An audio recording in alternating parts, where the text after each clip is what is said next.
আসসালামু আলাইকুম। নাহিস উইশে স্বাগতম। আজ আমি রান্না করব মিক্সড ভেজিটেবল আর রুই মাছ তরকারি। হলুদ ও লবণ দিয়ে মাখিয়ে রাখা রুই মাছটা আমি ভেজে নিলাম। খুব কড়া করে ভাজবো না, কড়া করে ভাজলে তরকারির স্বাদটা বদলে যায়। যেই তেলে আমি মাছটা ভাজলাম সেম ওই তেলে বাকি তরকারিগুলো রান্না করব। দিয়ে দিলাম তেজপাতা। এখানে মিক্সড ভেজিটেবল বলতে আছে ফুলকপি, বরবটি, আলু এবং গাজর। সবগুলো আমি একই সাইজে টুকরো করে কেটে নিয়েছি। যেহেতু এখানে ফুলকপিটা গন্ধ আসবে কিনা আমি জানি না, তাই আমি সবগুলো একসাথে করে তেলের মধ্যে ভেজে নিচ্ছি। 10 মিনিট ধরে আমি খুব সুন্দর করে এটা ভেজে নেব, যাতে এতে কোনো দুর্গন্ধ থাকলে সেটা চলে যায়। এরপর আমি এখানে ব্যবহার করব হলুদ গুঁড়ো, ঝালের গুঁড়ো, লবণ, আদা বাটা, রসুন বাটা, জিরার গুঁড়া।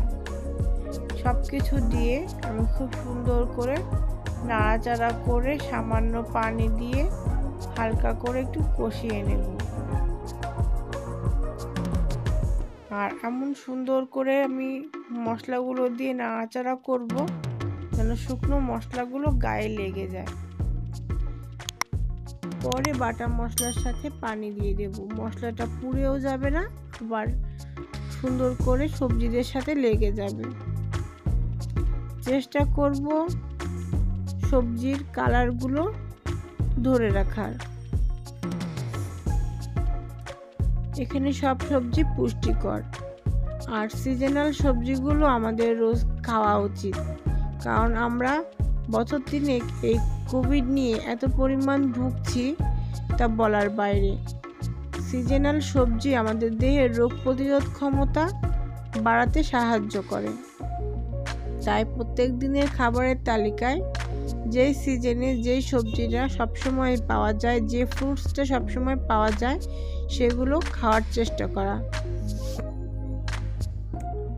সামান্য পানি দিয়ে আমার একটু করে কষিয়ে নেওয়া হয়ে গেল।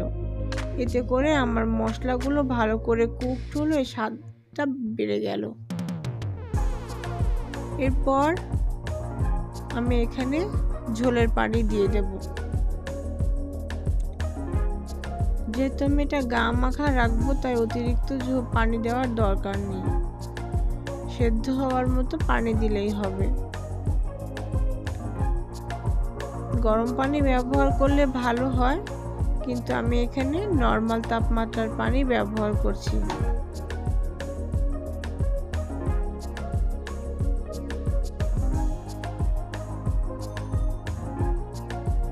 এবার আমি ঝোলের পানিটা দিয়ে দিচ্ছি। দিয়ে সুন্দর করে নেড়ে সাথে সাথে আমি ঢাকনা দেব না, পানিটা ফুটতে দেব। ফোটা হয়ে গেলে এর মধ্যে আমি 2 পিস মাছ দেব।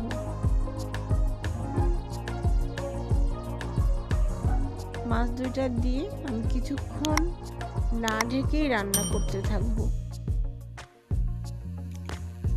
পুরো রান্নাটা মিডিয়াম টু লো আঁচে করা উচিত, কারণ সবজি উচ্চ তাপে রান্না করলে এর পুষ্টিগুণ কমে যায়। তাই পুষ্টিগুণ বজায় রাখার জন্য এটাকে মিডিয়াম টু লো আঁচে রান্না করা উচিত। শেষের দিকে আমি একটু ঢেকে দিয়েছিলাম। আমার সব সবজি সিদ্ধ হলেও ফুলকপিটা একটু শক্ত আছে, তাই আমি আরেকটু কুক করব। এবং শেষে যে আমি এখানে হাফ চা চামচ জিরার গুঁড়া ব্যবহার করব।